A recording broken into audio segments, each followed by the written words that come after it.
Hi dears, welcome to a Dream BCom online class. Today we are discussing Principles of Marketing. It's block 5 and unit 14, Promotion Mix.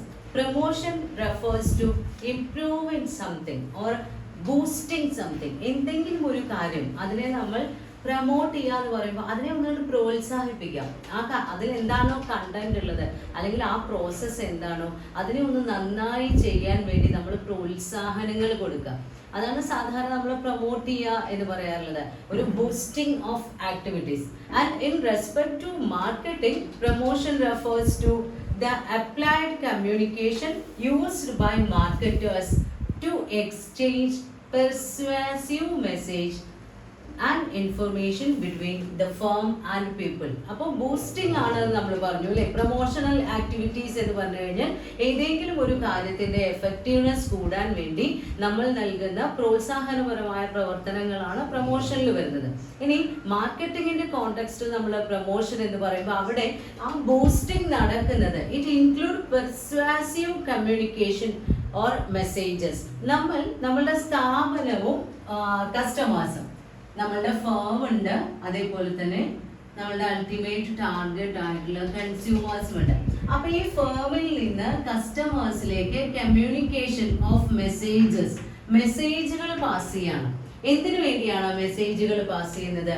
അവരെ പ്രേരിപ്പിക്കാം, ഈ പ്രോഡക്റ്റിനെ കുറിച്ചിട്ടുള്ള വിവരങ്ങൾ അവർക്ക് അറിയിച്ചു കൊടുക്കുക, ആ പ്രോഡക്റ്റ് ആൻഡ് സർവീസ് വാങ്ങി ഉപയോഗിക്കാൻ വേണ്ടി അവരെ പ്രേരിപ്പിക്കുക. അതിനുവേണ്ടി മാർക്കറ്റേഴ്സ് അല്ലെങ്കിൽ നമ്മളുടെ സ്ഥാപനം മെസ്സേജുകൾ എക്സ്ചേഞ്ച് ചെയ്യുന്ന ആ പ്രോസസ്സിനെയാണ് പ്രൊമോഷൻ എന്ന് പറയുന്നത്. അപ്പൊ എന്താണ് നമ്മളുടെ പ്രൊഡക്റ്റ് എന്നും ആ പ്രൊഡക്റ്റിന്റെ ഉപയോഗം എന്താണ്, അതിന്റെ സ്പെഷ്യാലിറ്റി എന്താണ്, അത് കസ്റ്റമേഴ്സിന് എങ്ങനെയാണ് കൺവീനിയന്റ് ആകുന്നത് എന്നുള്ളത് കൃത്യമായി അവരിലേക്ക് എത്തിക്കുക. ആ മെസ്സേജസ് പാസ് ചെയ്യുന്നതിനെയാണ് നമ്മൾ പ്രൊമോഷൻ എന്നുള്ള ടേം കൊണ്ട് അർത്ഥമാക്കുന്നത്. അതിൽ അഡ്വർടൈസിങ് വരാം, പേഴ്സണൽ സെല്ലിംഗ്, സെയിൽസ് പ്രൊമോഷൻ എല്ലാം വരാം. അപ്പോൾ നിങ്ങൾക്ക് അറിയുന്നുണ്ടാവും, ഇപ്പോൾ മാഗിയുടെ ഒക്കെ പരസ്യം ജസ്റ്റ് 2 minutes, നിങ്ങൾക്ക് ഒരു ഭക്ഷണം ഉണ്ടാക്കാൻ വിശന്നിരിക്കുന്ന നിങ്ങൾക്ക് വെറും 2 minute കൊണ്ട് വയറ് നിറയുന്ന ഫുഡ് ഉണ്ടാക്കാം എന്നുള്ള ആ കണ്ടന്റ് ആണ് അവർ ആ മെസ്സേജിൽ കൃത്യമായി നമ്മളിലേക്ക് പാസ് ചെയ്യുന്നത്.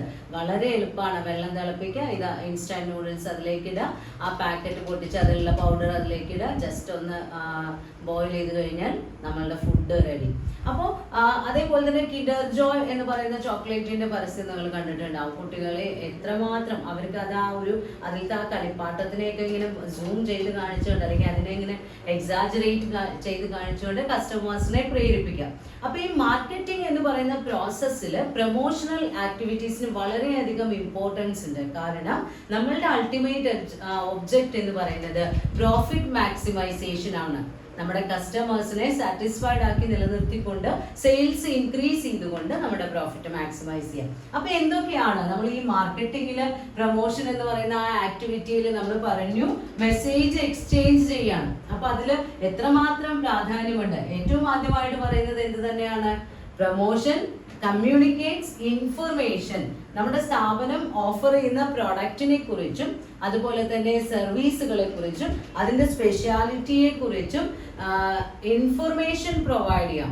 ആർക്ക് പ്രൊവൈഡ് ചെയ്യുന്നു? നമ്മുടെ ultimate consumers. For that, first of all, we have to identify the consumers and their unsatisfied needs, and we have to design our product in such a way that it's suited to the needs of our customers. നമ്മളുടെ കൺസ്യൂമേഴ്സിന്റെ അസംതൃപ്തമായ ആവശ്യം എന്താണെന്ന് മനസ്സിലാക്കണം. അവർക്ക് എങ്ങനെയുള്ള product ആണ് വേണ്ടത് എന്ന് നമ്മൾ മുൻകൂട്ടി അവരെ കുറിച്ച് അന്വേഷിച്ച് മനസ്സിലാക്കി വെക്കണം. അതിനനുസരിച്ചിട്ടുള്ള പ്രോഡക്റ്റ് നമ്മൾ ഡിസൈൻ ചെയ്ത് പ്രൊഡ്യൂസ് ചെയ്യണം.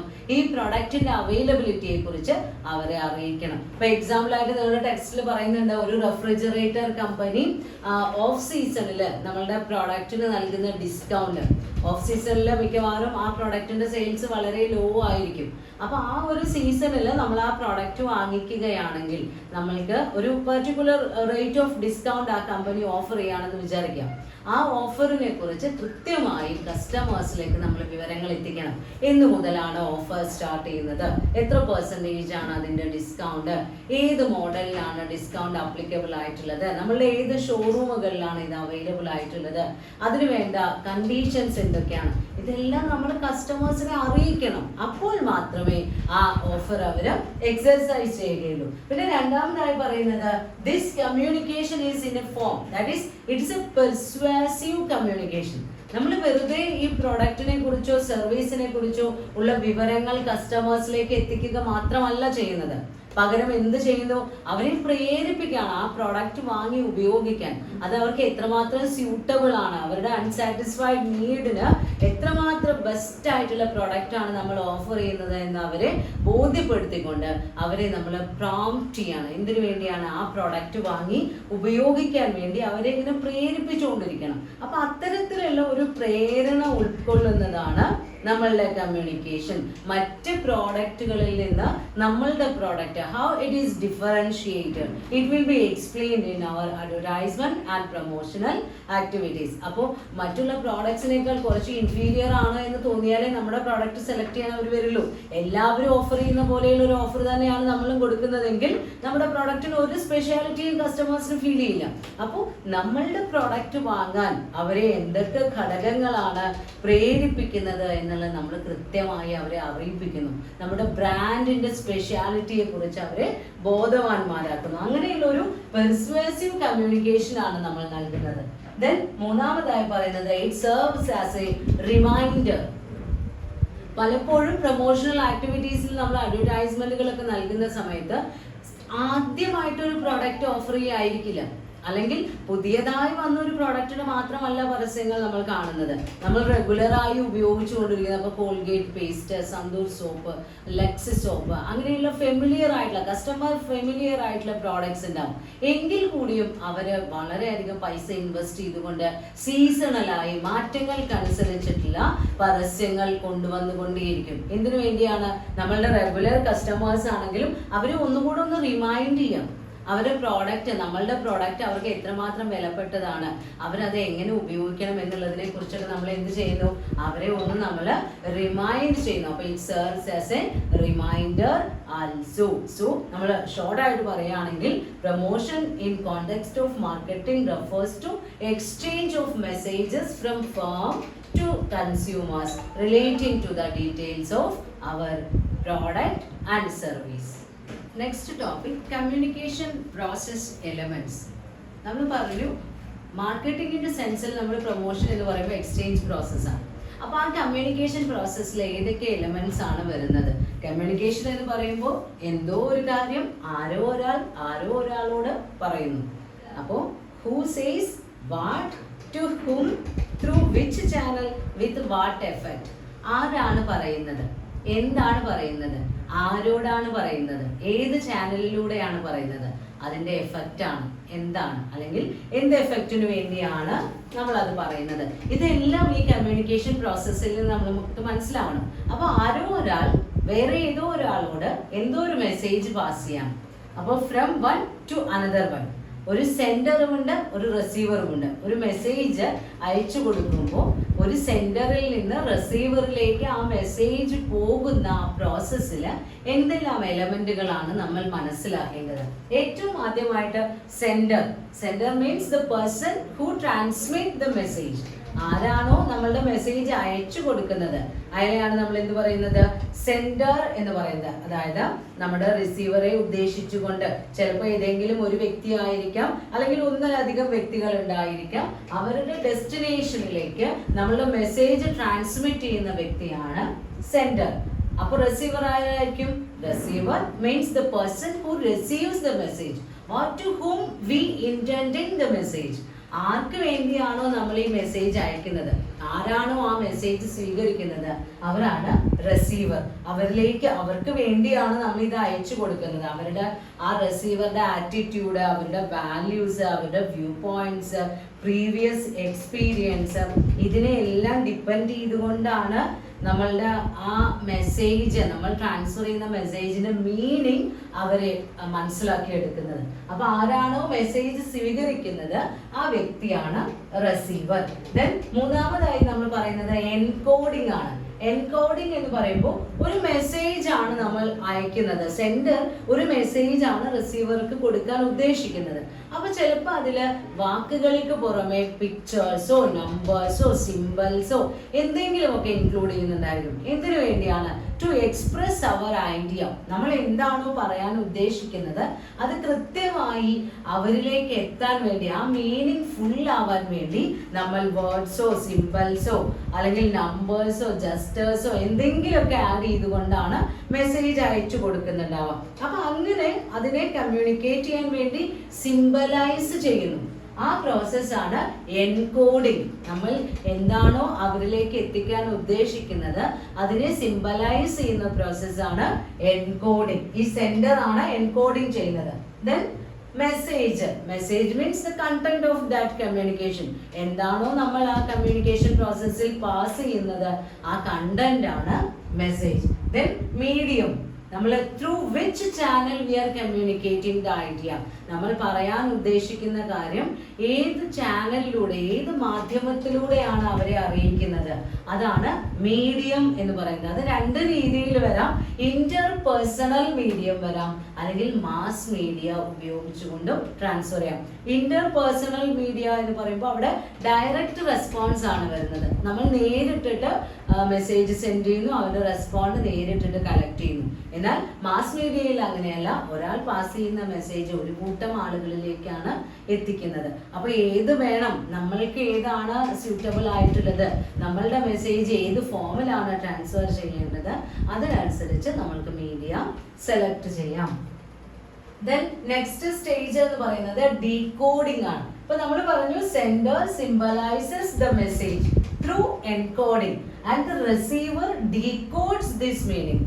നമ്മൾ എന്താണോ സെൻഡർ സിംബലൈസ് ചെയ്ത ഫോമില് അയച്ചു കൊടുത്തിട്ടുള്ളത് ആ മെസ്സേജ് റിസീവർ എങ്ങനെയാണോ സ്വീകരിക്കുന്നത് അതിനെ ആ കോഡിൽ നിന്ന് അവർ ഉദ്ദേശിച്ച അർത്ഥത്തിലേക്ക് ഇവർ മനസ്സിലാക്കി എടുക്കണം. ആ പ്രോസസ്സിനെയാണ് എന്ത് പറയാ, ഡീകോഡിംഗ് എന്ന് പറയുന്നത്. നമ്മൾ ഉദ്ദേശിച്ച അർത്ഥം ചിലപ്പോൾ റിസീവേഴ്സ് അതേപോലെ മനസ്സിലാക്കി എന്ന് വരാം, ചില സമയത്ത് നമ്മൾ ഉദ്ദേശിക്കാത്ത രീതിയിലുള്ള മീനിങ് അവർ മനസ്സിലാക്കി എന്ന് വരാം. ഇപ്പൊ എക്സാമ്പിൾ ആയിട്ട് പറയുന്നുണ്ട്, ഒരു എയർലൈൻ കമ്പനിയുടെ ഒരു പരസ്യമായിരുന്നു. ആ പരസ്യത്തിൽ അവർ ഉപയോഗിച്ച ഒരു വാചകമാണ്, if you fly with us you will never walk again. നിങ്ങൾ ഞങ്ങളുടെ കൂടെ പറന്നാൽ നിങ്ങൾ പിന്നീട് നടക്കുകയേയില്ല. അതാണ് അവരുടെ ആ പരസ്യത്തിൽ അവർ ഉപയോഗിച്ച വാചകം. അതില് കമ്പനി ഉദ്ദേശിച്ചത് നിങ്ങൾ ഒരിക്കൽ ഞങ്ങളുടെ ഫ്ലൈ സർവീസ് ഉപയോഗിച്ചു കഴിഞ്ഞാൽ പിന്നീട് നടക്കാൻ ഇഷ്ടപ്പെടില്ല എന്നാണ്. അതായത് പിന്നീടും ഇവർ ഇത് തുടർച്ചയായി ഉപയോഗിച്ചു കൊണ്ടിരിക്കുമെന്നാണ് നമ്മളുടെ മെസ്സേജിലെ സെൻഡർ അർത്ഥമാക്കിയത്. എന്നാൽ ഈ മെസ്സേജ് ഡീകോഡ് ചെയ്യുന്ന സമയത്ത് പലരും പല രീതിയിൽ വ്യാഖ്യാനിച്ചേക്കാം. ഞങ്ങളുടെ കൂടെ ഒരിക്കൽ നിങ്ങൾ പറന്നാൽ പിന്നെ നിങ്ങൾ നടക്കില്ല. അപ്പൊ കേൾക്കുന്ന ഒരാൾ വിചാരിക്കുകയാണ് ആ ഫ്ലൈറ്റ് കമ്പനിയുടെ സർവീസ് നമ്മൾ ഉപയോഗിച്ചാൽ പിന്നെ നമ്മൾ പാരലൈസ്ഡ് ആവുമോ, നമ്മൾക്ക് പിന്നീട് നടക്കാൻ കഴിയാതെ വരുമോ, നമുക്ക് എന്തെങ്കിലും ആക്സിഡന്റ് പറ്റുമോ, അങ്ങനെ chances of misunderstanding are there. അതാണ് നമ്മളൊരു മെസ്സേജിനെ ഡീകോഡ് ചെയ്യുന്ന സമയത്ത് റിസീവർ കറക്റ്റ് ആയ ഫോമിലായിരിക്കണം ആ മെസ്സേജ് മനസ്സിലാക്കേണ്ടത്. അപ്പോൾ റിസീവർ അത് മനസ്സിലാക്കി എടുക്കുന്ന ആ പ്രോസസ്സിനെയാണ് നമ്മൾ എന്ന് പറയുന്നത് ഡീകോഡിംഗ്. അപ്പൊ എൻകോഡ് ചെയ്ത മെസ്സേജ് റിസീവർ ഡീകോഡ് ചെയ്യുന്നു. ദെൻ റെസ്പോൺസ് എന്ന് പറയുമ്പോൾ നമ്മളുടെ മെസ്സേജിനോട് റിസീവറുടെ റിയാക്ഷൻ, ആ മെസ്സേജ് അദ്ദേഹം സ്വീകരിക്കുന്നു, അതേപോലെ തന്നെ അതിനോട് അവർ പ്രതികരിക്കുന്നു. അതാണ് റെസ്പോൺസ് എന്നുള്ളത് കൊണ്ട് മീൻ ചെയ്യുന്നത്. അത് ചിലപ്പോൾ നമ്മൾ ഉദ്ദേശിച്ച അർത്ഥം തന്നെ മനസ്സിലാക്കിയിട്ടാവാം. ആ റെസ്പോൺസ് ചിലപ്പോൾ നമ്മൾക്ക് പോസിറ്റീവ് ആവാം അല്ലെങ്കിൽ നെഗറ്റീവ് ആവാം, whatever it may be. Response means നമ്മൾ എന്താണോ റിയാക്ഷൻ ഓഫ് ദ റിസീവർ, അതാണ് റെസ്പോൺസ്. ദെൻ നെക്സ്റ്റ് എലമെന്റ് എന്ന് പറയുന്നത് ഫീഡ്ബാക്ക് ആണ്. ഫീഡ്ബാക്ക് എന്ന് പറയുമ്പോൾ communication from receiver to the sender. ഇപ്പൊ നമ്മള് കമ്മ്യൂണിക്കേഷനിൽ ഇപ്പോൾ ഒരു മെസ്സേജ് നമ്മൾ ഇവിടെ നിന്ന് അയച്ചു, സെൻഡർ അയച്ചു, എൻകോഡ് ചെയ്തു, മീഡിയത്തിലൂടെ അത് ഡീകോഡ് ചെയ്ത് റിസീവർ സ്വീകരിച്ചു, അവരുടെ റെസ്പോൺസ് പ്രതികരണം അറിയിച്ചു. ദെൻ അവരുടെ ഫീഡ്ബാക്ക് സെൻഡറോട് പറയാണ്, ഈ അഡ്വർടൈസ്മെന്റ് നല്ലതാണ്, അല്ലെങ്കിൽ ഇത് കൊള്ളില്ല, ഇത് ക്ലിയർ അല്ല, അതിൽ ഉപയോഗിച്ച വാചകങ്ങൾ വ്യക്തമല്ല, അങ്ങനെ എന്ത് രീതിയിലുള്ള ഫീഡ്ബാക്കും ആവാം. Feedback may be direct and speedy in case of interpersonal media. നമ്മൾ പറഞ്ഞു മീഡിയം സെലക്ട് ചെയ്യുമ്പോൾ 2 ടൈപ്പ് മീഡിയം ഉണ്ട്, mass media and interpersonal medium. അപ്പൊ ആ ഇന്റർപേഴ്സണൽ മീഡിയം ആണെങ്കിൽ റെസ്പോൺസ് നമുക്ക് വളരെ പെട്ടെന്ന് അറിയാൻ കഴിയും ഫീഡ്ബാക്ക്. മാസ് മീഡിയയിലാവുമ്പോൾ ഓരോരുത്തരും അവർ നൽകുന്ന ഫീഡ്ബാക്ക് നമുക്ക് ഇങ്ങനെ ഓർഡർ വൈസ് ആയിട്ടോ അല്ലെങ്കിൽ സമയത്തിനനുസരിച്ച് കളക്ട് ചെയ്തെടുക്കാം. ഏറ്റവും ഡയറക്റ്റ് ആയിട്ട് വളരെ പെട്ടെന്ന് ഇമ്മീഡിയറ്റ് ആയിട്ട് ഫീഡ്ബാക്ക് കിട്ടുന്നത് ഇന്റർപേഴ്സണൽ കമ്മ്യൂണിക്കേഷൻ മീഡിയ ഉപയോഗിക്കുമ്പോഴാണ്. അതേപോലെ തന്നെ ഇൻഡയറക്റ്റ് ആയിട്ടും സ്ലോ ആയിട്ടും ഹാർഡ് ആയിട്ടും ഒക്കെ ആയിരിക്കും നമ്മൾക്ക് മാസ് മീഡിയയിലൂടെ ലഭിക്കുന്ന ഫീഡ്ബാക്കുകൾ. ദെൻ അതിൽ പറഞ്ഞിട്ടുള്ള വേറൊരു എലമെന്റ് ആണ് നോയ്സ്. നോയ്സ് എന്ന് പറഞ്ഞു കഴിഞ്ഞാൽ ഇപ്പൊ ഈ പിക്ചറിൽ നോക്കിയാൽ നിങ്ങൾക്ക് അറിയാൻ കഴിയും, നോയ്സ് എവിടെ വേണമെങ്കിൽ സംഭവിക്കാം. കമ്മ്യൂണിക്കേഷൻ പ്രോസസ്സിന്റെ എവിടെയും സംഭവിക്കാൻ സാധ്യതയുള്ള ഒരു കാര്യമാണ് noise. It's an interruption of that process. ചിലപ്പോൾ നമ്മൾ എന്ത് മെസ്സേജ് ആണോ പറയുന്നത് അത് കറക്റ്റ് ഫോമില് റിസീവർക്ക് കിട്ടിയിട്ടുണ്ടാവില്ല. അത് ഇന്ററപ്ഷനോട് കൂടിയായിരിക്കും ചിലപ്പോൾ കിട്ടിയിട്ടുണ്ടാവുക. ചില സാഹചര്യങ്ങളിൽ നോ മെസ്സേജ് അറ്റ് ഓൾ, അവിടെ മെസ്സേജ് തന്നെ ഇല്ല എന്നുള്ള അവസ്ഥയായിരിക്കും. അപ്പോൾ അതിൽ വരുന്ന തടസ്സങ്ങൾ, ഇപ്പോൾ എക്സാമ്പിൾ പറയുകയാണെങ്കിൽ ഇപ്പൊ നമ്മളൊരു ന്യൂസ് പേപ്പറിന്റെ ഒരു സൈഡ് എടുത്ത് നോക്കുകയാണ്, അവിടെ ഒരു 10-18 പരസ്യങ്ങൾ ഉണ്ട് എന്ന് വിചാരിക്കാം. ഏതെങ്കിലും ഒരു പ്രത്യേക സ്ഥാപനത്തിന്റെ പരസ്യം നമ്മൾക്ക് അതിൽ നിന്ന് എടുത്തു നോക്കാൻ കഴിഞ്ഞു എന്ന് വരില്ല. കാരണം കുറേ ഉണ്ട്, too many advertisements are there. അപ്പൊ അതിൽ നിന്നൊരു പർട്ടിക്കുലർ സ്ലോഗൻ ഓർത്ത് വെക്കുക എന്ന് പറയുന്നത് ചിലപ്പോൾ കസ്റ്റമേഴ്സിന് അത്ര ഈസി ആയി എന്ന് വരില്ല. അതേപോലെ തന്നെ എയർലൈൻ കമ്പനിയുടെ നെഗറ്റീവ് ഇമ്പാക്ട് ഡീകോഡ് ചെയ്യുന്ന സമയത്ത് മെസ്സേജിൽ ഉണ്ടാകുന്ന മീനിങ് തെറ്റായി ധരിക്കുന്ന ഒരു പ്രോസസ്സ് നമ്മൾ പറഞ്ഞു, അതും ഈ നോയ്സിനൊരു ഉദാഹരണമാണ്. അപ്പൊ ചില കമ്പനികളുടെ ചില പരസ്യങ്ങൾ എന്ന് പറയുന്നത് വളരെ ചെറിയൊരു വാചകമേ ഉണ്ടാവും. ഇപ്പൊ നൈക്കിന്റെ ജസ്റ്റ് ഡു ഇറ്റ്, അത്രേ ഉള്ളൂ. അപ്പൊ അങ്ങനെയുള്ള സ്ലോഗൻസ് ആണെങ്കിലും ഏത് ടൈപ്പ് അഡ്വർടൈസിങ് ആണെങ്കിലും നമ്മൾ എക്സ്ചേഞ്ച് ചെയ്യുന്ന സമയത്ത് ക്ലിയർ ആയിട്ട് ട്രാൻസ്ഫർ ചെയ്യണം. ഡീകോഡിങ്ങും എൻകോഡിങ്ങും എല്ലാം കറക്റ്റ് ആയി കംപ്ലീറ്റ് ആയാൽ മാത്രമേ കമ്മ്യൂണിക്കേഷൻ പ്രോസസ്സ് അവിടെ സക്സസ്ഫുൾ ആയിട്ട് കംപ്ലീറ്റ് ആകും. കമ്മ്യൂണിക്കേഷൻ പ്രോസസ്സിൽ വരുന്ന സ്റ്റെപ്സ്, എലമെന്റ്സ് ഏതൊക്കെയാണെന്ന് നമ്മൾ നോക്കിക്കഴിഞ്ഞാൽ ഇനി അതിൽ വരുന്ന ഇമ്പോർട്ടൻറ്റ് സ്റ്റെപ്പ്. ഫസ്റ്റ് സ്റ്റെപ്പ് എന്ന് പറയുന്നത് ഐഡന്റിഫൈങ് ടാർഗറ്റ് ഓഡിയൻസ്. നമ്മൾ ആരിലേക്കാണ്, ഏത് റിസീവറിലേക്കാണ് ഈ മെസ്സേജ് ഇന്റൻഡ് ചെയ്യുന്നത്, ആരിലേക്കാണ് ഇത് എത്തിപ്പെടാൻ നമ്മൾ ആഗ്രഹിക്കുന്നത്, അവരുടെ സ്പെഷ്യാലിറ്റീസിനെ കുറിച്ച് നമ്മൾ അനലൈസ് ചെയ്യണം. അതായത് നമ്മളുടെ കസ്റ്റമേഴ്സിനാണ് നമ്മളിപ്പോൾ ഈ മെസ്സേജ് കൊടുക്കുന്നത്. അപ്പോൾ ആ കസ്റ്റമേഴ്സിന്റെ സ്പെഷ്യാലിറ്റി എന്തൊക്കെയാണ്, അവരുടെ education, sex, income, occupation, age, life style, ഇതെല്ലാം നമ്മൾ കൺസിഡർ ചെയ്യണം. കാരണം നമ്മളൊരു മെസ്സേജ് അവരിലേക്ക് എത്തിക്കുമ്പോൾ അവർക്കത് നമ്മൾ ഉദ്ദേശിക്കുന്ന മീനിങ് മനസ്സിലാക്കാൻ കഴിയണം. അപ്പൊ അവരുടെ ലെവലിൽ നിന്ന് ആലോചിച്ച് വേണം നമ്മൾ ആ മെസ്സേജ് പാസ് ചെയ്യേണ്ടത്. അപ്പൊ അവരുടെ സ്പെഷ്യാലിറ്റീസ്, അവരുടെ ആ സ്പെഷ്യൽ ഫീച്ചേഴ്സ് നമ്മൾ അനലൈസ് ചെയ്യണം. അവരുടെ ഫീൽഡ് ഓഫ് എക്സ്പീരിയൻസ് കൺസിഡർ ചെയ്യണം. നമ്മളുടെ സെന്ററുടെ ഫീൽഡ് ഓഫ് എക്സ്പീരിയൻസ് ആയിരിക്കില്ല പലപ്പോഴും റിസീവറുടെ ഫീൽഡ് ഓഫ് എക്സ്പീരിയൻസ്. അവരുടെ സ്പെഷ്യാലിറ്റീസ് എന്താണോ അതിനനുസരിച്ചിട്ടുള്ള മെസ്സേജ് ആയിരിക്കണം നമ്മൾ കൺവേ ചെയ്യേണ്ടത്. ദെൻ രണ്ടാമതായി പറയുന്നത് ഡിറ്റർമിനിങ് റെസ്പോൺസ് സോർട്ട്. നമ്മൾ ഈ മെസ്സേജ് ട്രാൻസ്ഫർ ചെയ്യുന്നതിന്റെ അതിൽ നിന്ന് എന്ത് റെസ്പോൺസ് ആണ് പ്രതീക്ഷിക്കുന്നത്. നോർമലി അൾട്ടിമേറ്റ് റെസ്പോൺസ് എന്ന് പറയുന്നത് purchasing the product or service ആണ്. നമ്മൾ ഓഫർ ചെയ്യുന്ന പ്രോഡക്റ്റ് അല്ലെങ്കിൽ സർവീസ് അവർ വാങ്ങിക്കണം, അതാണ് നമ്മൾ ആഗ്രഹിക്കുന്ന റെസ്പോൺസ്. അത് തന്നെ പല രീതിയിൽ നമ്മൾക്ക് കമ്മ്യൂണിക്കേഷനിലൂടെ എക്സ്പ്രസ് ചെയ്യാം. അവരുടെ ആ ഓരോ തരത്തിലുള്ള റെസ്പോൺസും എങ്ങനെ ആയിരിക്കണം, നിങ്ങൾ ഇത് എന്തുകൊണ്ട് ഇങ്ങനെ റെസ്പോണ്ട് ചെയ്യണം എന്ന് അവരെ ബോധ്യപ്പെടുത്തുന്ന രീതിയിൽ. നല്ല ടെക്സ്റ്റിൽ ഒരു കാറിന്റെ പരസ്യമൊക്കെ കൊടുത്തിട്ടുണ്ട്. ദിവസവും ഒരു ഇത്തിരി രൂപ നിങ്ങൾ സേവ് ചെയ്ത് കഴിഞ്ഞാൽ നിങ്ങൾക്ക് സ്വന്തമായി നിങ്ങളുടെ സ്വപ്ന വാഹനം സ്വന്തമാക്കാം, അല്ലെങ്കിൽ സ്വപ്ന ഭവനം സ്വന്തമാക്കാം എന്നൊക്കെ പറഞ്ഞുകൊണ്ട് പരസ്യങ്ങൾ കാണാറുണ്ട്. അപ്പൊ അവരുടെ ആ ത്രിഫ്റ്റ് ഹാബിറ്റ് ഇൻക്രീസ് ചെയ്യാൻ വേണ്ടി, അവർക്ക് ആഗ്രഹമുള്ള ഒരു പ്രോഡക്റ്റ് നേടിയെടുക്കാൻ വേണ്ടി അവര് ഒരു ചെറിയ സ്മാൾ സേവിങ്സ് ഉണ്ടാക്കിയാൽ അവർക്ക് അത് നടത്താൻ കഴിയും എന്നുള്ള രീതിയിൽ അവരെ പ്രോത്സാഹിപ്പിക്കുന്ന തരത്തിലുള്ള പ്രൊമോഷണൽ മെസ്സേജുകൾ നമ്മൾ ട്രാൻസ്ഫർ ചെയ്യാറുണ്ട്. അപ്പോൾ എന്ത് റെസ്പോൺസ് ആണ് നമ്മൾ ആഗ്രഹിക്കുന്നത് അതിനനുസരിച്ച് കമ്മ്യൂണിക്കേറ്റ് ചെയ്യണം. ദെൻ മൂന്നാമത്തെ സ്റ്റെപ്പായിട്ട് നമ്മൾ ചെയ്യുന്നത് ചൂസിങ് ദ മെസ്സേജ് ആണ്. Content of the communication process, എന്ത് മെസ്സേജ് ആണ് കൊടുക്കേണ്ടത്. ആ മെസ്സേജ് സെലക്ഷൻ എന്ന് പറയുമ്പോൾ നമ്മൾ തീരുമാനിക്കുന്നത് What will be the message content, message format and message source?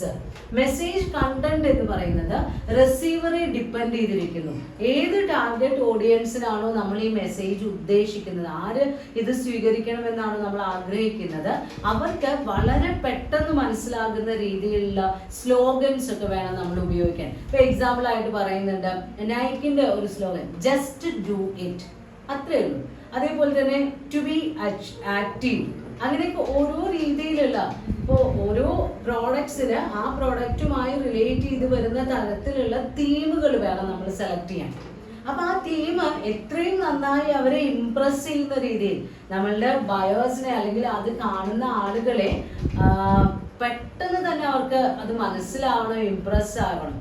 ഇപ്പൊ നിങ്ങൾ സെൻസോഡൈൻ്റെ ഒക്കെ കണ്ടിട്ടുണ്ടായിരിക്കും. റാപ്പിഡ് റിലീഫ് ഫോർമുല എന്ന് പറഞ്ഞിട്ടാണ് അവരുടെ USP. അപ്പൊ യുണീക് സെല്ലിംഗ് പ്രിപ്പോസിഷൻ ഡിസൈഡ് ചെയ്യുന്ന സമയത്ത് നമ്മൾ കസ്റ്റമേഴ്സിനെ പരിഗണിക്കണം. അവരുടെ പ്രധാനമായിട്ടുള്ള ചില അപ്പീലുകൾ നോക്കണം. ഒന്ന് റാഷണൽ അപ്പീലാണ്. റാഷണൽ അപ്പീൽ എന്ന് പറയുമ്പോൾ നമ്മൾ ഒരു പ്രോഡക്റ്റിന് ഉണ്ട് എന്ന് നമ്മൾ ക്ലെയിം ചെയ്യുന്ന ചില ക്വാളിറ്റീസ് ഉണ്ടാവും. അത് റിയലി ആ പ്രോഡക്റ്റ് ഉപയോഗിക്കുമ്പോൾ അവർക്ക് അനുഭവപ്പെടണം. ഇപ്പോൾ നിങ്ങളുടെ പല്ല് പുളിപ്പുണ്ടോ, ഈ പേസ്റ്റ് ഉപയോഗിക്കൂ, പല്ല് പുളിപ്പ് മാറുമെന്ന് നമ്മൾ മെസ്സേജിൽ പറഞ്ഞിട്ടുണ്ടെങ്കിൽ ആ പ്രോഡക്റ്റ് വാങ്ങി അവർക്ക് ഉപയോഗിക്കുമ്പോൾ ആ പല്ല് പുളിപ്പിന് ഒരു ശമനം വേണം. അങ്ങനെ ആവുമ്പോഴാണ് അവർക്ക് യുക്തിപരമായിട്ട് ഈ മെസ്സേജ് ആക്സെപ്റ്റ് ചെയ്യാൻ കഴിയുള്ളൂ. അപ്പോൾ റാഷണൽ അപ്പീൽ വേണം. ദെൻ അതേപോലെ തന്നെ ഇമോഷണൽ അപ്പീൽസ് ഉണ്ട്. ചില നമ്മുടെ ആളുകൾക്ക് ഉണ്ടാകുന്ന ചില ഇമോഷൻസിനെ നമ്മൾ അതിനെ ബേസ് ചെയ്തുകൊണ്ട് മെസ്സേജിന്റെ കണ്ടന്റും മെസ്സേജിന്റെ പിക്ചറൈസേഷനും ഒക്കെ നടത്താം. ഇപ്പോൾ എക്സാമ്പിൾ പറയുകയാണെങ്കിൽ ചോക്ലേറ്റ്സ്, ഇപ്പൊ ഡയറി മിൽക്ക് എന്ന് കേൾക്കുമ്പോൾ തന്നെ നമ്മൾക്കറിയാം കുട്ടികളെ പ്രപ്പോസ് ചെയ്യാൻ വേണ്ടി ഉപയോഗിക്കുന്ന ചോക്ലേറ്റ് ആണ്. അപ്പൊ ആ പ്രപ്പോസൽ സീൻ വരുമ്പോൾ അതിന്റെ ഒരു ഒഴിവാക്കാത്ത ഘടകമായി ഡയറി മിൽക്ക് മാറി. അങ്ങനെ അവർ അത്രയും അത് ആ ഒരു ഏജിലുള്ള ആളുകൾക്കിടയിൽ അവർ ആ ഒരു ബോധം വളർത്തിയെടുത്തു. ദെൻ അതേപോലെ തന്നെ നമ്മളുടെ ഫിയർ അപ്പീൽ, ജീവിതത്തിനോടുള്ള പേടി, അതിനെ ചൂഷണം ചെയ്യുന്ന തരത്തിലുള്ളതാണ് ഇൻഷുറൻസ് കമ്പനികളുടെ സേവനങ്ങൾ. അപ്പോൾ നമ്മളുടെ കൺസ്യൂമേഴ്സിന്റെ ഇപ്പൊ ഫാബ്രിക്സ് ആണെങ്കിലും ഗാർമെന്റ്സ് ആണെങ്കിലും പെർഫ്യൂംസ് ആണെങ്കിലും കോസ്മെറ്റിക്സ് ആണെങ്കിലും എല്ലാം ആളുകളുടെ ഇമോഷൻസിനെ ടച്ച് ചെയ്തുകൊണ്ട് നമ്മൾ എന്ത് ചെയ്യാറുണ്ട്, മെസ്സേജുകൾ രൂപീകരിച്ച് പ്രസന്റ് ചെയ്യാറുണ്ട്. അപ്പോൾ മെസ്സേജ് കണ്ടന്റിൽ നമ്മൾ അതെല്ലാം ശ്രദ്ധിക്കണം. ദെൻ മെസ്സേജ് ഫോർമാറ്റ് ആണ്. മെസ്സേജ് ഏത് രൂപത്തിൽ അവതരിപ്പിക്കണം, ന്യൂസ് പേപ്പറിലാണോ മാഗസീൻസിലാണോ, അതിലൊക്കെ ആകുമ്പോൾ നമുക്ക് ഫോട്ടോസ് ആണ് ഇൻക്ലൂഡ് ചെയ്യാൻ പറ്റുന്നത്. എന്നാൽ ടെലിവിഷനിലോ മറ്റുള്ള മാസ് മീഡിയാസിലോ ആണെങ്കിൽ അതിന്റെ ആ കണ്ടന്റിന്റെ പിക്ചറൈസേഷൻ നടത്താൻ കഴിയും. ഏറ്റവും ഭാവനാത്മകമായ രീതിയിലൊക്കെ പല അഡ്വർടൈസ്മെന്റുകളും നമ്മൾ ക്രിയേറ്റ് ചെയ്ത് കാണാറുണ്ട്. അപ്പോൾ AI കൂടി വന്നതോടുകൂടി അതിന് വളരെയധികം ക്വാളിറ്റി, കൃത്യമായിട്ടുള്ള നല്ല വോയിസ് ക്വാളിറ്റിയും അതുപോലെ തന്നെ ഓരോ മെസ്സേജുകൾ കൊടുക്കുമ്പോൾ അതിന്റെ ആ പിച്ചിലുള്ള ആ മോഡുലേഷനിലുള്ള കൺട്രോളൊക്കെ മെസ്സേജിന്റെ എഫക്റ്റീവ്നെസ്സിനെ അഫക്ട് ചെയ്യാറുണ്ട്. അതിൽ പറയുന്നുണ്ട് facial expressions, gestures, dress, poster, ഇതെല്ലാം എന്തിനെ അഫക്ട് ചെയ്യുന്നുണ്ട്, നമ്മളുടെ മെസ്സേജ് ഫോർമാറ്റിന്റെ എഫക്റ്റീവ്നെസ് ഡിസൈഡ് ചെയ്യുന്ന ഘടകങ്ങളാണ്. പിന്നെ വരുന്നതാണ് മെസ്സേജ് സോഴ്സ്. മെസ്സേജ് കണ്ടന്റ് കഴിഞ്ഞു, message format, then message source. പല സോഴ്സുകളിൽ നിന്ന് നമുക്ക് മെസ്സേജുകൾ ലഭിക്കും.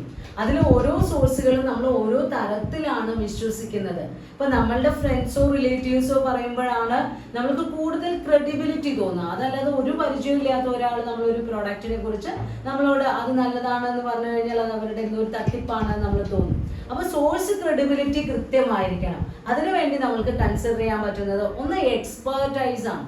നമ്മളുടെ പ്രോഡക്റ്റിനെ കുറിച്ച് ആ വിഷയത്തിൽ എക്സ്പേർട്ട് നോളജ് ഉള്ള ആളുകളെ കൊണ്ട് പറയിപ്പിക്കുക. ഇപ്പൊ ഡോക്ടേഴ്സ്, സയന്റിസ്റ്റുകൾ, എഞ്ചിനീയേഴ്സ്, പ്രൊഫസേഴ്സ് ഇവരൊക്കെ ഉണ്ടായിരിക്കും. അവർക്ക് ആ മേഖലയിൽ അവർക്ക് കൃത്യമായി നോളജ് ഉള്ളവരാണ്. അപ്പൊ അവര് പറയുമ്പോൾ അത് കറക്റ്റ് ആയിരിക്കും എന്നുള്ളൊരു അപ്പീൽ ഉണ്ടാവും.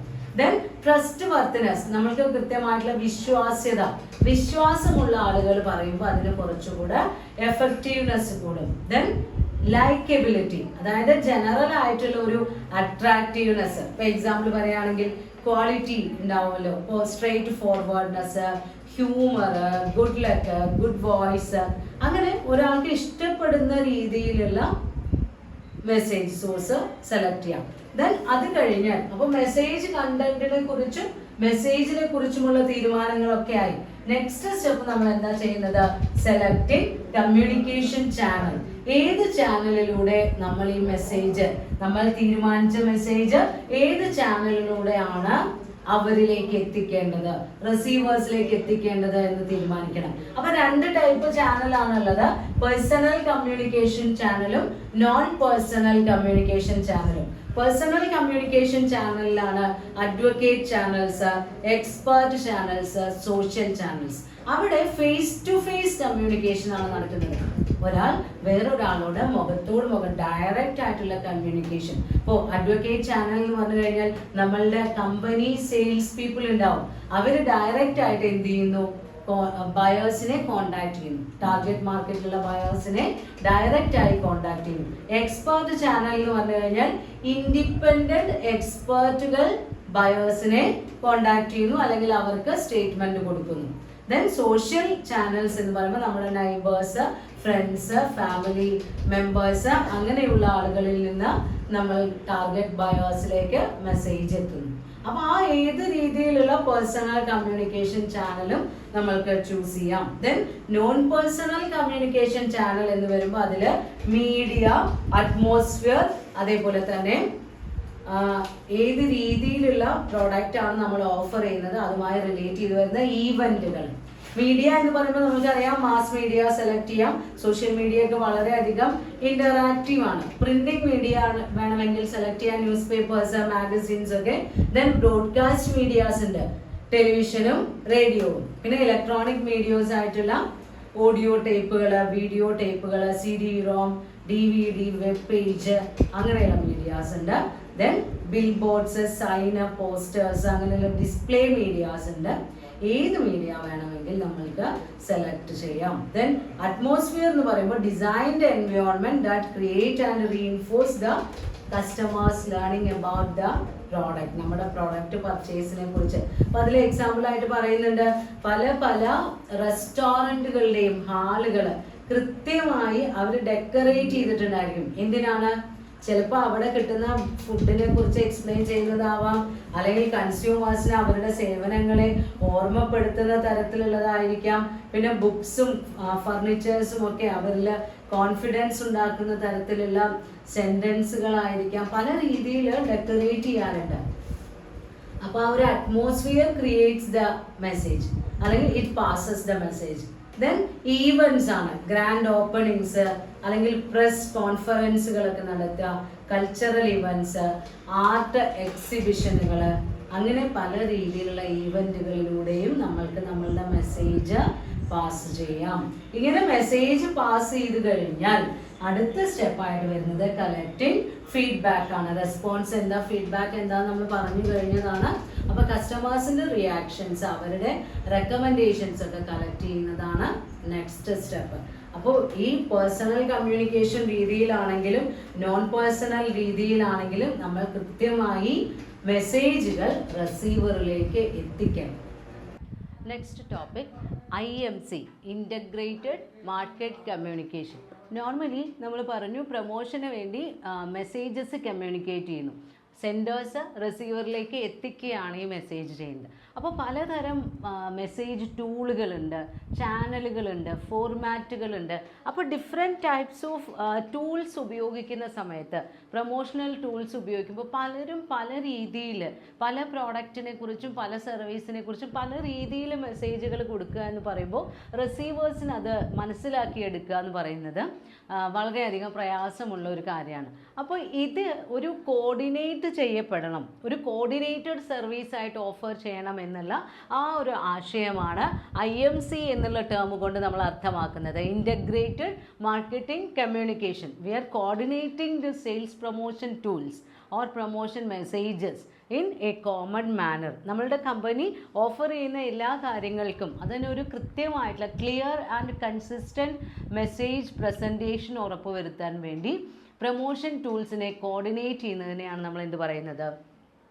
IMC എന്നുള്ള ടേം കൊണ്ട് സൂചിപ്പിക്കുന്നത്. ഇതൊരു 21st സെഞ്ച്വറി കൺസെപ്റ്റാണ്, ഒരു മോഡേൺ കൺസെപ്റ്റാണ്. അപ്പോൾ ഫിലിപ്പ് കോട്ട്ലർ ഇതിനെ കുറിച്ചിട്ട് അഭിപ്രായപ്പെട്ടിട്ടുള്ളത് എന്താണ് ഇൻ്റഗ്രേറ്റഡ് മാർക്കറ്റിംഗ് കമ്മ്യൂണിക്കേഷൻ എന്നുള്ളത്.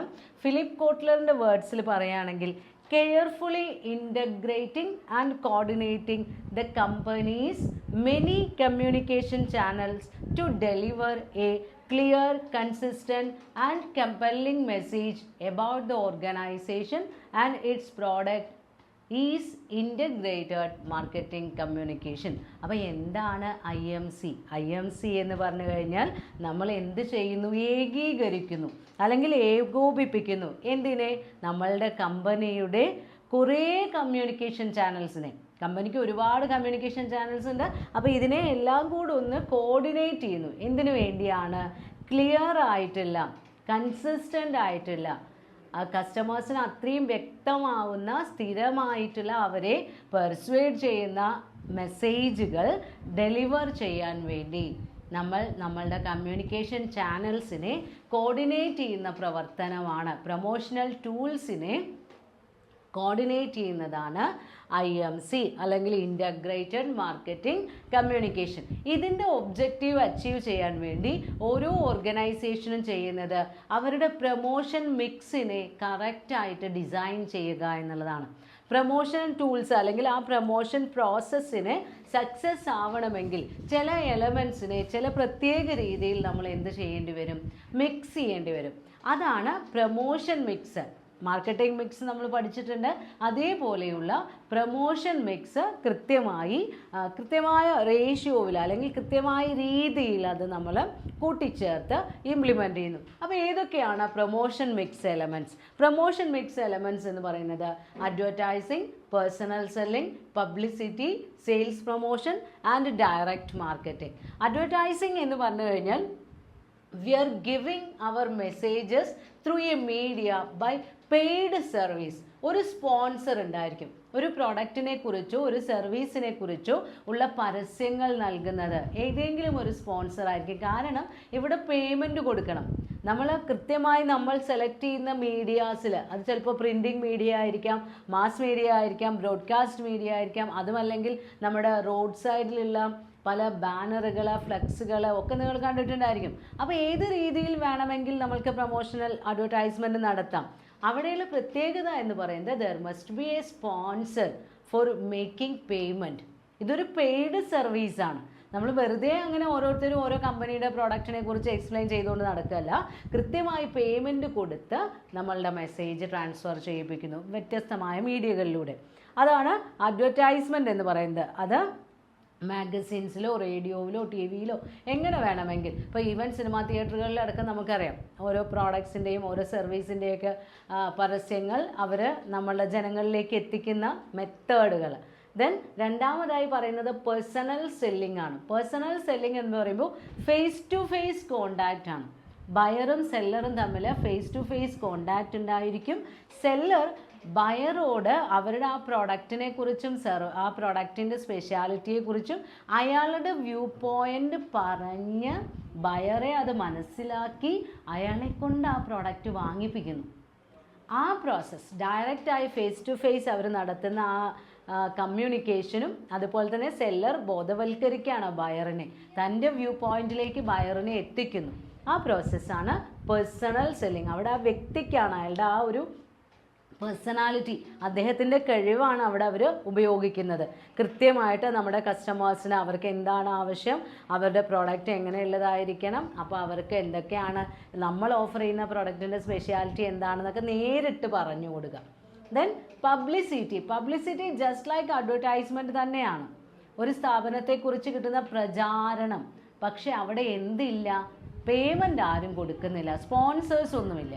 നമ്മളുടെ കമ്പനിയെക്കുറിച്ച് രണ്ട് തരത്തിൽ പബ്ലിസിറ്റി വരാം. പോസിറ്റീവായിട്ടും പബ്ലിസിറ്റി വരാം, നെഗറ്റീവായിട്ടും പബ്ലിസിറ്റി വരാം. പല ന്യൂസ് പേപ്പറുകളിലൂടെയും അല്ലെങ്കിൽ നമ്മൾ കണ്ടക്ട് ചെയ്യുന്ന പല പ്രോഗ്രാമുകളൊക്കെ കണ്ടിട്ട് മറ്റുള്ളവർ നമ്മളെക്കുറിച്ച് പറഞ്ഞ് പരത്തുന്നു. പബ്ലിസിറ്റിയിൽ അങ്ങനെയാണ് വരുന്നത്, പ്രചാരണം. ഇപ്പോൾ എക്സാമ്പിളായിട്ട് ഇതിൽ പറയുന്നുണ്ട്, ഒരു 5 സ്റ്റാർ ഹോട്ടലിൽ, ഡൽഹിയിലുള്ള ഒരു 5 സ്റ്റാർ ഹോട്ടലിൽ ഒരു തീപിടുത്തമുണ്ടായി. അപ്പോൾ ആ തീപിടുത്തം ഉണ്ടായപ്പോൾ ആളുകൾക്കിടയിൽ ഒരു നെഗറ്റീവ് പബ്ലിസിറ്റിയാണ് ഉണ്ടായത്. കാരണം അത്രയും സൗകര്യമുള്ള 5 സ്റ്റാർ ഹോട്ടലിൽ അവിടെ ഫയർ പ്രൊട്ടക്ഷൻ ഇല്ല, അല്ലെങ്കിൽ ഫയർ പ്രൊട്ടക്ഷൻ ടൂൾസ് എഫക്റ്റീവ് അല്ല എന്നുള്ളൊരു അഭിപ്രായമാണ് ആളുകൾക്കിടയിൽ ഉണ്ടായത്. അതേസമയം നമ്മളുടെ സൈക്കിൾ റാലി നടത്തിയപ്പോൾ എയർ ഇന്ത്യ സ്പോൺസർ ചെയ്തു നമ്മളുടെ ഹിമാലയൻ കാർ റാലി. ആ കാർ റാലി സ്പോൺസർ ചെയ്തതോടുകൂടി എയർലൈൻസിന് അതിൻ്റെ നല്ല കവറേജ് കാരണം പോസിറ്റീവായിട്ടുള്ള പബ്ലിസിറ്റിയാണ് ഉണ്ടായത്. അപ്പോൾ വ്യത്യസ്തമായ മീഡിയകളിലൂടെ, മാസ് മീഡിയയിലൂടെ നമ്മുടെ കമ്പനിയെക്കുറിച്ചോ പ്രൊഡക്റ്റിനെ കുറിച്ചോ നമ്മുടെ സർവീസിനെ കുറിച്ചോ ഒക്കെ ഉണ്ടാകുന്ന ഒരു പ്രചാരണം, അതിന് എന്ത് കൊടുക്കുന്നില്ല, നമ്മൾ പേയ്മെൻറ്റ് കൊടുക്കുന്നില്ല, നോ ചാർജാണ്. ആ രീതിയിൽ കിട്ടുന്ന പ്രശസ്തിയാണ് പബ്ലിസിറ്റിയിൽ വരുന്നത്. ദെൻ സെയിൽസ് പ്രൊമോഷനാണ്. സെയിൽസ് ഇൻക്രീസ് ചെയ്യാൻ വേണ്ടി ഒരു പർട്ടിക്കുലർ പീരിയഡ് ഓഫ് ടൈമിൽ നമ്മൾ കൊടുക്കുന്ന പ്രത്യേക വാഗ്ദാനങ്ങളും അതേപോലെ തന്നെ ഡിസ്കൗണ്ടുകളും എല്ലാം ഇൻക്ലൂഡ് ചെയ്യുന്നതാണ് സെയിൽസ് പ്രൊമോഷൻ. നമ്മുടെ സെയിൽസ് വർദ്ധിപ്പിക്കുക എന്ന് മാത്രമാണ് നമ്മുടെ ഉദ്ദേശം. അതിനുവേണ്ടി ഒരു പർട്ടിക്കുലർ പീരിയഡിലേക്ക് നമ്മൾ പല പല ഇൻസെൻറ്റീവുകൾ നൽകുന്നു. ആ ഇൻസെൻറ്റീവുകൾ നൽകുന്നതിനെക്കുറിച്ച് നമ്മൾ ആർക്ക് ഇൻഫർമേഷൻ കൊടുക്കുന്നു? നമ്മളുടെ ബയോസിന് ഇൻഫർമേഷൻ കൊടുക്കുന്നു. ദെൻ 5ാമത്തെ ടൂളായിട്ട് പറയുന്നത് ഡയറക്റ്റ് മാർക്കറ്റിംഗ് ആണ്. No intermediary. നമ്മളുടെ കമ്പനിയും കൺസ്യൂമറും അവർക്കിടയിൽ ഇൻ്റർമീഡിയറീസ് ഒന്നും വരുന്നില്ല. നമ്മളുടെ കമ്പനിയുടെ പ്രോഡക്ട്സിനെ കുറിച്ചോ അല്ലെങ്കിൽ സർവീസുകളെ കുറിച്ചോ ഡയറക്റ്റായി കസ്റ്റമേഴ്സിന് ഇൻഫർമേഷൻ കൊടുക്കാൻ. അത് കാറ്റലോഗ്സിലൂടെ ആവാം, അല്ലെങ്കിൽ ഫോൺ ഉപയോഗിച്ചുകൊണ്ടാവാം, മെസ്സേജ് അയച്ചുകൊണ്ടാവാം, ടെലിമാർക്കറ്റിങ്ങിലൂടെ ആവാം, ടൈം ഷോപ്പിംഗ് ചാനൽസിലൂടെ ആവാം, മോഡേൺ ഡിജിറ്റൽ ടൂൾസ് ഉപയോഗിച്ച് online marketing, social media marketing, ഇതെല്ലാം ഉപയോഗിച്ചുകൊണ്ട് നമ്മൾക്ക് എന്ത് കൊടുക്കാം? ഡയറക്റ്റ് മാർക്കറ്റിംഗ് ഇംപ്ലിമെൻ്റ് ചെയ്യാം. It is a interactive, non public, immediate and customised ടെക്നിക്കാണ് ഡയറക്റ്റ് മാർക്കറ്റിംഗ് എന്ന് പറയുമ്പോൾ. അതിലൂടെയും നമ്മൾക്ക് പ്രൊമോഷൻ ആക്ടിവേറ്റ് ചെയ്യാം, കസ്റ്റമേഴ്സിലേക്ക് നമ്മുടെ മെസ്സേജസ് എത്തിക്കാം. അപ്പോൾ നമ്മൾ 5 തരത്തിലുള്ള പ്രൊമോഷൻ മിക്സ് പറഞ്ഞു, പ്രൊമോഷണൽ ടൂൾസ് പറഞ്ഞു. ഇതിന് ഓരോന്നിനും അതിൻ്റേതായ അഡ്വാൻറ്റേജസും അതുപോലെ തന്നെ അതിൻ്റേതായ ഡിസഡ്വാൻറ്റേജസും ഉണ്ട്. അപ്പോൾ ഒരു കമ്പനിക്ക് വേണമെങ്കിൽ ഈ പ്രൊമോഷണൽ ടൂൾസിൽ ഏത് വേണമെങ്കിൽ അപ്ലൈ ചെയ്യാം. ഒന്നിലധികം ടൂൾസ് മിക്സ് ചെയ്തുകൊണ്ട് അപ്ലൈ ചെയ്യാം. അപ്പോൾ എങ്ങനെ വേണമെങ്കിൽ കണ്ടക്ട് ചെയ്യാം പ്രൊമോഷൻ ആക്ടിവിറ്റി. അപ്പോൾ direct face to face communication ആവാം, ഇൻഡയറക്റ്റ് കമ്മ്യൂണിക്കേഷൻ ആവാം. എങ്ങനെയാണെങ്കിലും ഈ പ്രൊമോഷൻ മിക്സിനെ കമ്പയർ ചെയ്ത് അതിൻ്റെ അഡ്വാൻറ്റേജും ഡിസഡ്വാൻറ്റേജും നോക്കി നമ്മുടെ സ്ഥാപനത്തിൻ്റെ ഫീച്ചേഴ്സ് അനലൈസ് ചെയ്തിട്ട് വേണം ഏത് പ്രൊമോഷൻ മിക്സ് സ്ട്രാറ്റജി അഡോപ്റ്റ് ചെയ്യണമെന്ന് ഒരു മാർക്കറ്റർ ഡിസൈഡ് ചെയ്യേണ്ടത്. അപ്പോൾ നിങ്ങളുടെ പേജ് നമ്പർ 279 കൃത്യമായൊരു ടേബിളായിട്ട് കൊടുത്തിട്ടുണ്ട്, comparison between various promotional tools. അതിൽ ഓരോന്നിൻ്റെയും, അതായത് ആദ്യം ബേസ് ആയിട്ടുള്ള ഫാക്ടേഴ്സ് പറയുന്നുണ്ട്. മോഡ് ഓഫ് കമ്മ്യൂണിക്കേഷൻ അഡ്വർടൈസിങ്ങിൽ എങ്ങനെയാണ്? ഇൻഡയറക്റ്റ് ആൻഡ് നോൺ പേഴ്സണൽ ആണ്. പേഴ്സണൽ സെല്ലിങ്ങിലോ direct and indirect face to face. Then sales പ്രൊമോഷനിൽ ഇൻഡയറക്റ്റ് ആൻഡ് നോൺ പേഴ്സണൽ. പബ്ലിസിറ്റിയിൽ indirect and non personal. Direct മാർക്കറ്റിങ്ങിൽ ഡയറക്റ്റ്. അതിൽ ഹെഡിങ് കൊടുത്തതിൽ ഒരു പ്രിൻറ്റിങ് മിസ്റ്റേക്ക് ഉണ്ട്. ഡയറക്റ്റ് മാർക്കറ്റിംഗ് ആണ് അവിടെ വരേണ്ടത്. നിങ്ങളുടെ ടെക്സ്റ്റിൽ ഡയറക്റ്റ് മെറ്റീരിയൽസ് എന്നാണ് കൊടുത്തിട്ടുള്ളത്. അത് നിങ്ങൾ കൃത്യമായി അത് കറക്റ്റ് ചെയ്തിട്ട് പഠിക്കുക കേട്ടോ. ദെൻ റെഗുലാരിറ്റി, അതേപോലെ തന്നെ message flexibility, feedback, cost, scope, advantage, disadvantage, അങ്ങനെ ഡീറ്റെയിൽ ആയിട്ടുള്ള ഡിഫറെൻറ്റ് പ്രൊമോഷണൽ ടൂൾസിൻ്റെ കമ്പാരിസൺ കൊടുത്തിട്ടുണ്ട്. നമ്മൾ ഇതുവരെ പറഞ്ഞ കാര്യങ്ങളെ കൃത്യമായൊരു ടേബിളിൽ ഇൻക്ലൂഡ് ചെയ്തിട്ടുണ്ടോ എന്ന് മാത്രം. അത് കമ്പയർ ചെയ്ത് പഠിക്കാം. മിക്കവാറും ചിലപ്പോഴൊക്കെ ക്വസ്റ്റ്യൻ പേപ്പറിൽ ഈ ചാപ്റ്ററിൽ നമ്മളൊരു ക്വസ്റ്റ്യൻ കാണാറുണ്ട്. ചിലപ്പോൾ മെസ്സേജ് കണ്ടൻറ്റുകളെ കുറിച്ചോ അല്ലെങ്കിൽ കമ്മ്യൂണിക്കേഷൻ പ്രോസസ്സിൻ്റെ എലമെൻറ്റ്സോ അല്ലെങ്കിൽ സെയിൽസ് പ്രൊമോഷണൽ ആക്ടിവിറ്റീസിൻ്റെ കമ്പാരിസണോ.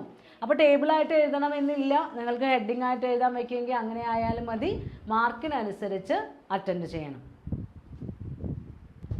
നെക്സ്റ്റ് ടോപ്പിക്, നമ്മൾ പ്രൊമോഷൻ മിക്സ് ഡിസൈഡ് ചെയ്ത് കഴിഞ്ഞാൽ ആ എഫക്റ്റീവ്നെസ് അനുസരിച്ചാണ് നമ്മുടെ ഒബ്ജക്റ്റീവിൻ്റെ അച്ചീവ്മെൻ്റ് ഉണ്ടാവുന്നത്. അപ്പോൾ എന്തൊക്കെ ഫാക്ടേഴ്സാണ് ഈ പ്രൊമോഷൻ മിക്സ് ഡിസൈഡ് ചെയ്യുക എന്ന് പറയുമ്പോൾ നമ്മൾ അങ്ങോട്ട് വെറുതെ തീരുമാനിച്ചാൽ പോരാ, അത് ഇംപ്ലിമെൻറ്റ് ചെയ്യണമെങ്കിൽ നമ്മൾ ഫേസ് ചെയ്യുന്ന കുറേ ബുദ്ധിമുട്ടുകളുണ്ട്. അപ്പോൾ എന്തൊക്കെ ഫാക്ടേഴ്സാണ് പ്രൊമോഷൻ മിക്സിനെ സ്വാധീനിക്കുന്ന ഘടകങ്ങൾ ഏതൊക്കെയാണ്? മെയിനായിട്ട് 4 കാറ്റഗറിയാണ് വരുന്നത്.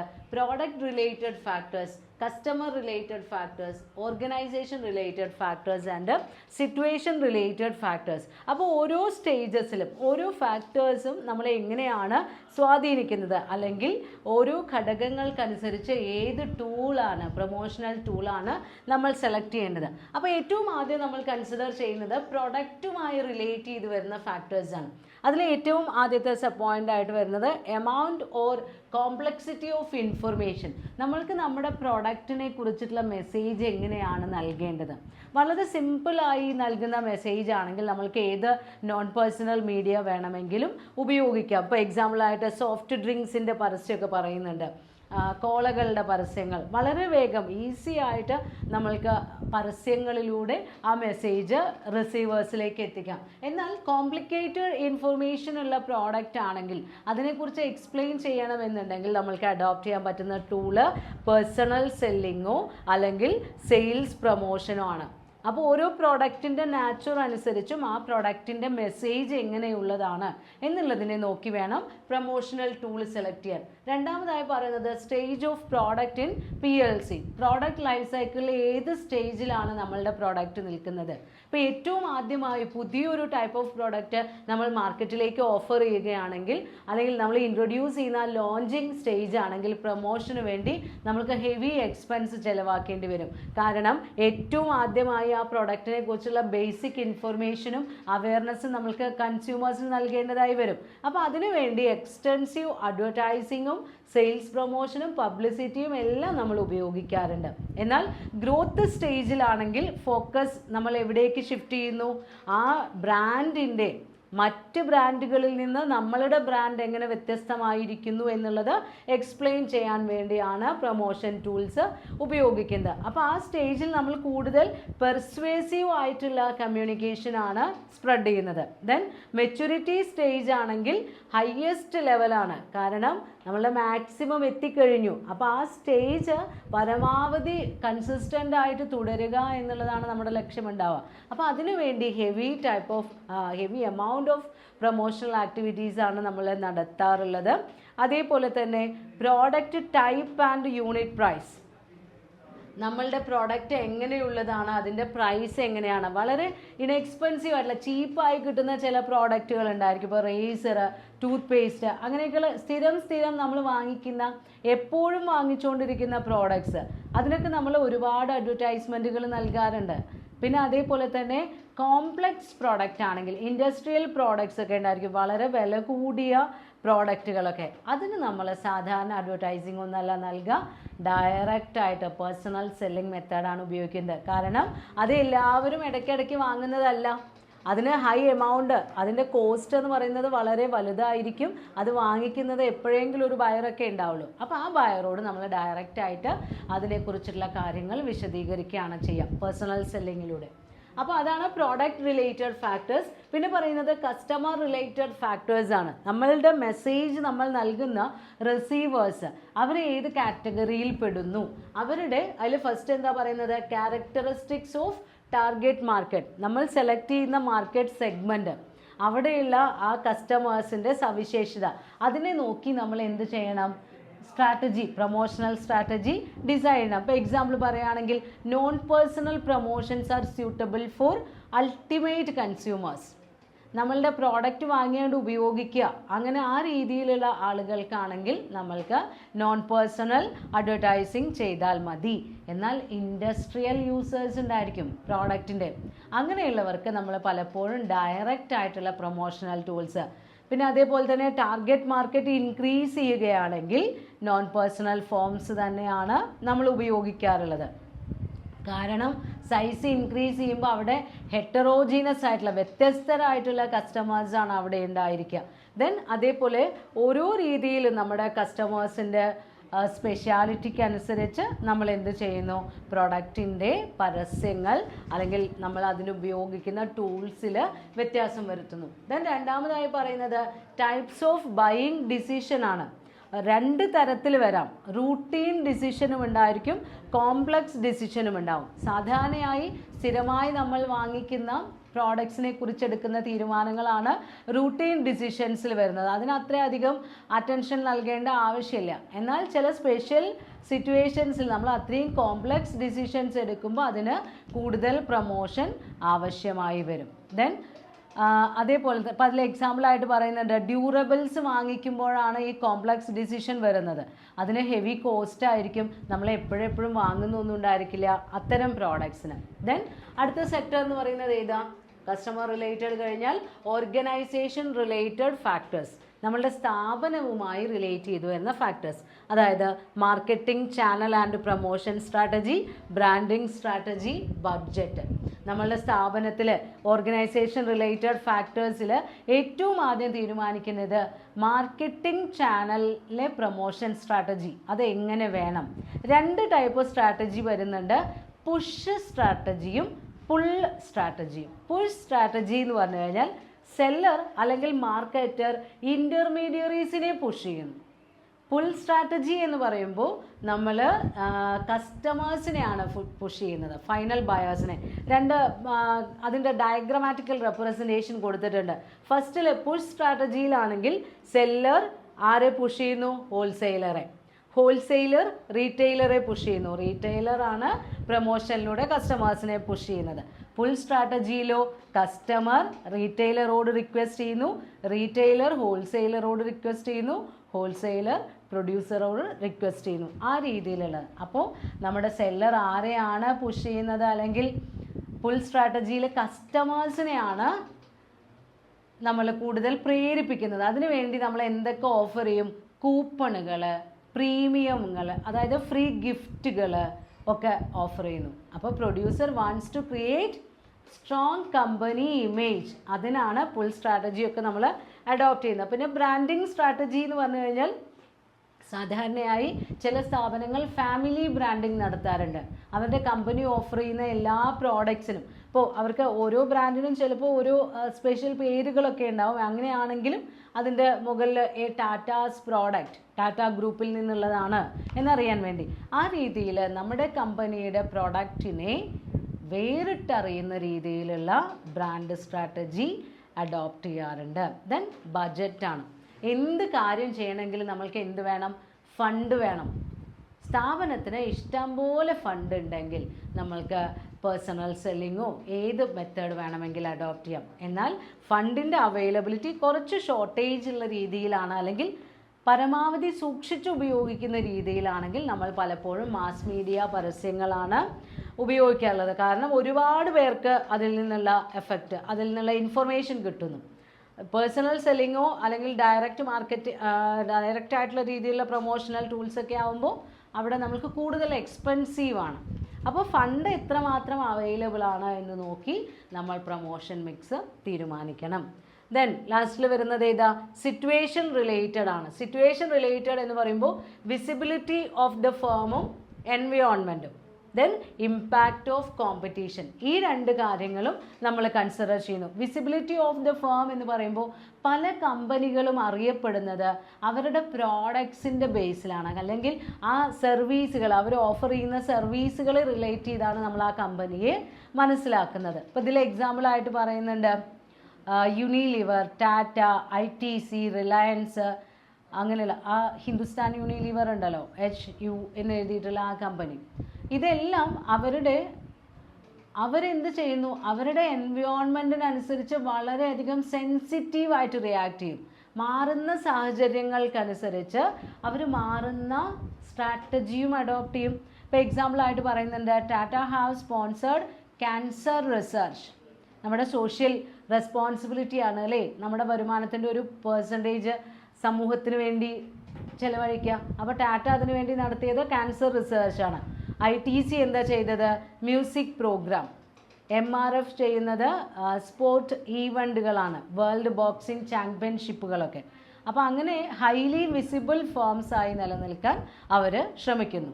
ദെൻ ഇമ്പാക്റ്റ് ഓഫ് കോമ്പറ്റീഷൻ ആണ്. നമ്മൾ കൃത്യമായി നമ്മുടെ കോമ്പറ്റേറ്റേഴ്സിനോട് കൗണ്ടർ കോമ്പറ്റീഷൻ നൽകുന്നത് പോലെയുള്ള പ്രൊമോഷണൽ ടൂൾസ് അഡോപ്റ്റ് ചെയ്യണം. ഇപ്പോൾ പലപ്പോഴും പല പരസ്യങ്ങൾ, ഇപ്പോൾ ജ്വല്ലറികൾക്കിടയിലൊക്കെ അത് കാണാം. അതേപോലെ സോഫ്റ്റ് ഡ്രിങ്ക്സിൻ്റെ പരസ്യത്തിൽ കൊക്കക്കോളയും പെപ്സിയും തമ്മിൽ ആരോഗ്യപരമായ മത്സരമാണ്. അങ്ങനെയാണെങ്കിലും നമ്മൾ അവരുടെ സ്ട്രാറ്റജി, പ്രൊമോഷണൽ സ്ട്രാറ്റജിക്ക് അനുസരിച്ച് നമ്മുടെ പ്രൊമോഷണൽ സ്ട്രാറ്റജിയിലും വ്യത്യാസങ്ങൾ വരുത്താറുണ്ട്. റിലയൻസും എയർടെല്ലും തമ്മിലുള്ള കോമ്പറ്റീഷൻ സ്ട്രാറ്റജീസൊക്കെ പോലെ.